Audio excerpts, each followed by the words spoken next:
Salut! Am să vă prezint astăzi o comparație rapidă între noul HTC Sensation și un sample Samsung Galaxy S2. După cum puteți observa, dimensiunile sunt aproape egale. Sensation este mai gros, sensibil, construit din material cauciucat față de plasticul de pe Samsung Galaxy S2. În amândouă cazuri avem cameră de 8 megapixel, dual LED flash. Din punct de vedere conectică, încărcătorul de HTC este lateral, cel pentru Galaxy este în partea inferioară. Niciunul din butoanele clasice de meniu nu sunt prezente pe fața lui Sensation, toate sunt virtuale și după cum puteți observa, dacă schimbăm orientarea, sensul nu se schimbă. În cazul lui Galaxy S2 avem clasicul buton de Home, care este hardware, în timp ce meniul și back sunt butoane virtuale. Ok, ca să vedem diferențele între cele două smartphone-uri, vă spun de acum, ambele sunt cu ecranul la luminositate maximă.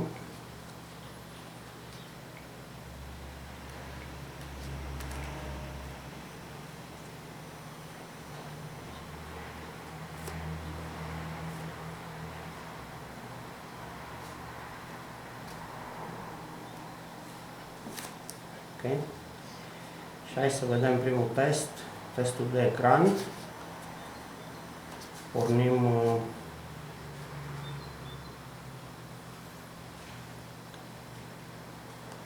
o aplicație de redat poze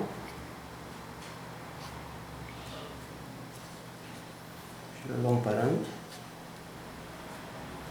Puteți să urmăriți diferențele între cele două. Așa, mergem mai departe. A doua poză. Se vede că pe ecranul Galaxy S2 poza este mai strălucitoare, dar pozele sunt puțin modificate spre cu strălucirea mai bună. Se păstrează, deci diferența se păstrează. Nu știu cât de bine se vede în video și negru pe care îl dă Galaxy S2 versus griul pronunțat de pe ecranul lui HTC Sensation. Oricum aș da, diferențele se păstrează.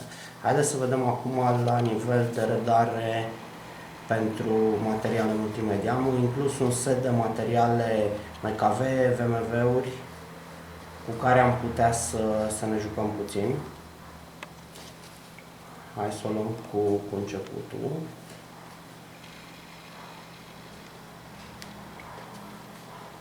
Pornim cu un demo 3D Mark 1080p.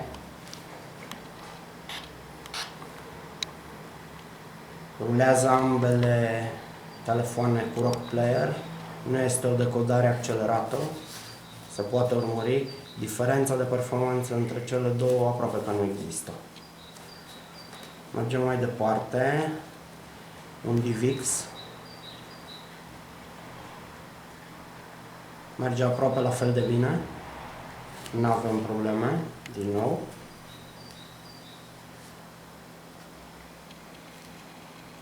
O să încerc un MP4 1080p. Ambele rulează cu playerele implicite, preinstalate pe smartphone-ul. Și ambele, în cazul de față, folosesc decodarea hardware pentru rodare. N-are rost să insist. Din nou, tot un MP4. După cum observați. Pe Sensation se încărca mai repede decât pe Galaxy S2, dar vă asigur că va merge și în partea aceea. Următorul test pe care vreau să vi-l arăt este cel de browsing. Am deja instalate niște site-uri. Hai să vedem. O să încerc să le dau drumul în paralel ca să observăm vitezele de încărcare.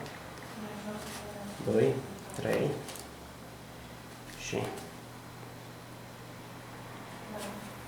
se pare că pe Sensation a făcut mai repede Rezolvarea ne-a dus către versiunea de mobil. Ia ceva timp până le încarcă.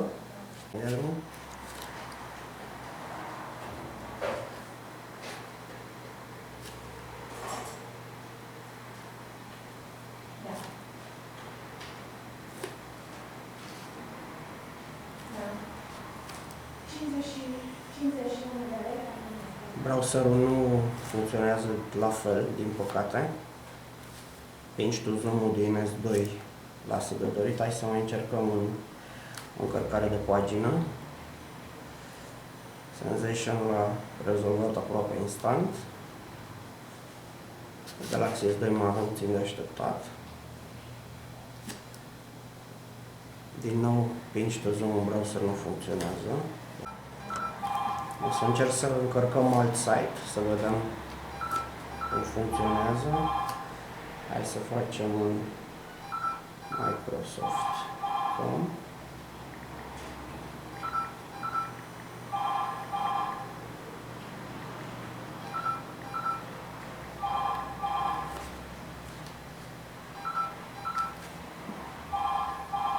Vedem în cât timp se vor încărca.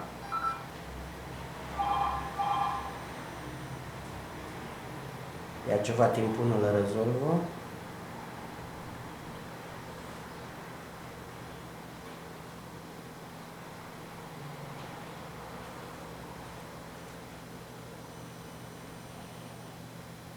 Pare că Sensation se mișcă mai repede, dar nu...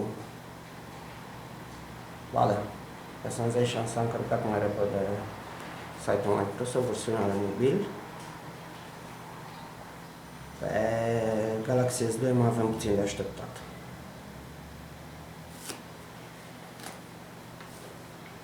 Continuăm testul. Galaxy S2 pare mai rapid. Revenim.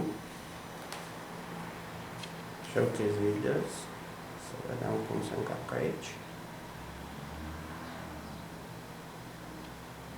Din nou, timpii de încărcare par a fi destul de mari. În momentul de față, cele două pagini s-au încărcat aproximativ la fel. Doar pentru test, hai să încercăm să le rulăm pe amândouă. Dacă îmi și iese, da, mi-a ieșit, aproape. Le voi rula cu playerele implicite.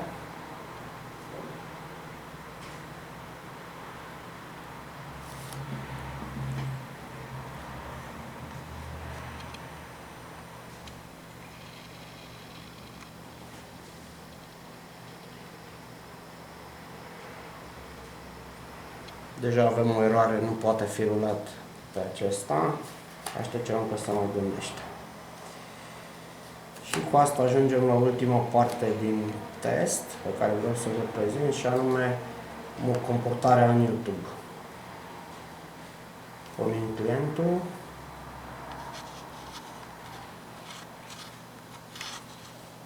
Transaction trebuie să-și facă puțin cache-ul. Pe Galaxy S2 s-a încărcat instant. Hai să facem o căutare după avatar, să zicem.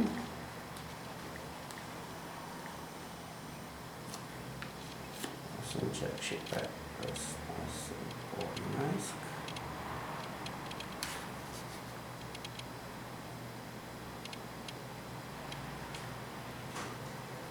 Și pleacă amândouă.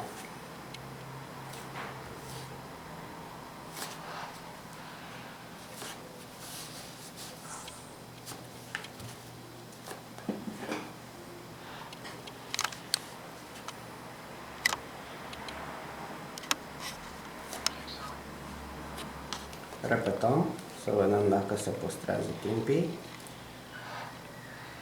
Asta a fost mai rapid Galaxy S2 în momentul în care a avut în cache niște informații.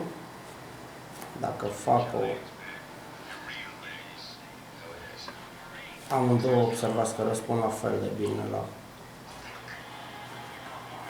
touch. Ok.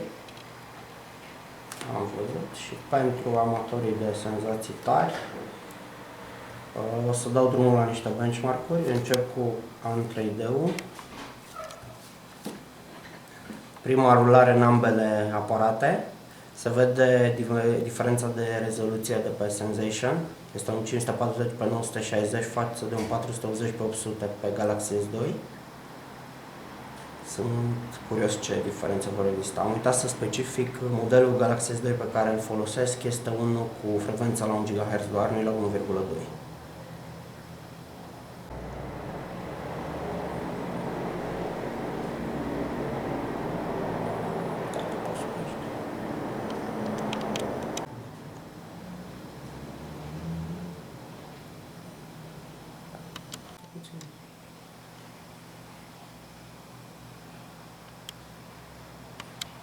Aici.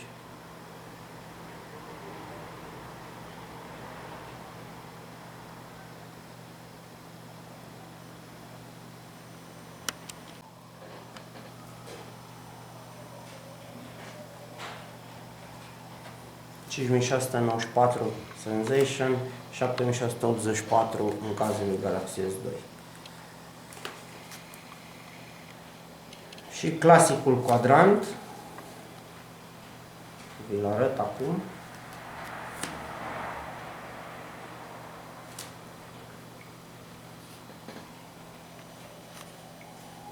Ia să vedem.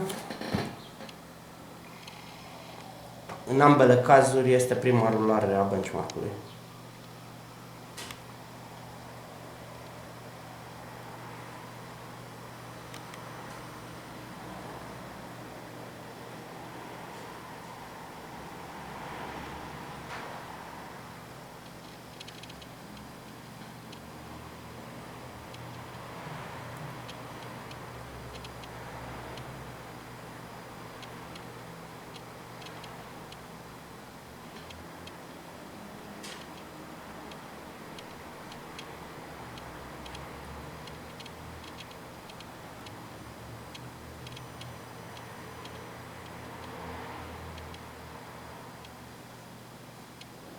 Galaxy S2 a luat-o foarte mult înainte, datorită faptului că atenuă repede testul de memorie.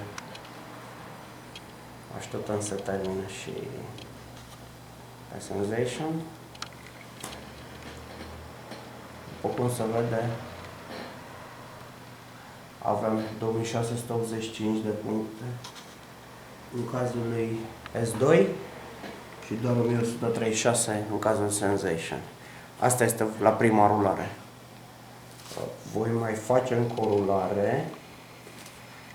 De obicei fac 3 rulări consecutive și rețin cea mai bună valoare. Să vedem dacă se vor schimba rezultatele.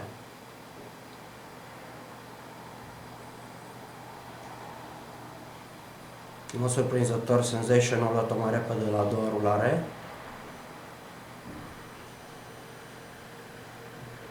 Probabil că într-un final cache-ul și-a revenit și acum putem să vedem mai exact diferența de performanță.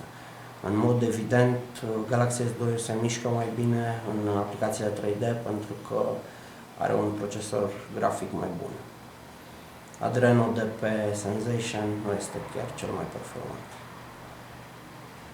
Cu toate astea, în momentul de față, Sensation e mai rapid. Hai să vedem cu cât.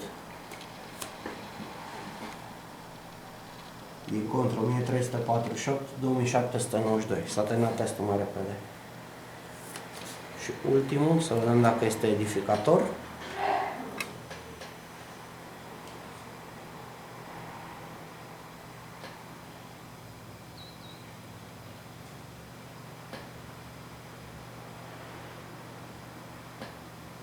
Din nou, procesorul de pe Sensation pare a fi mai rapid și termină mai repede testele, dar la nivel de performanță grafică, procesorul grafic din Sensation este aproape la jumătate din cel de pe Galaxy S2.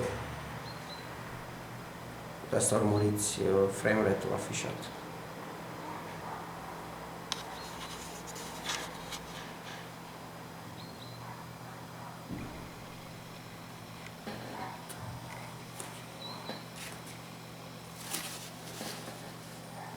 $3200 față de 1426. cifrele ar trebui să spună totul, dar nu e chiar așa.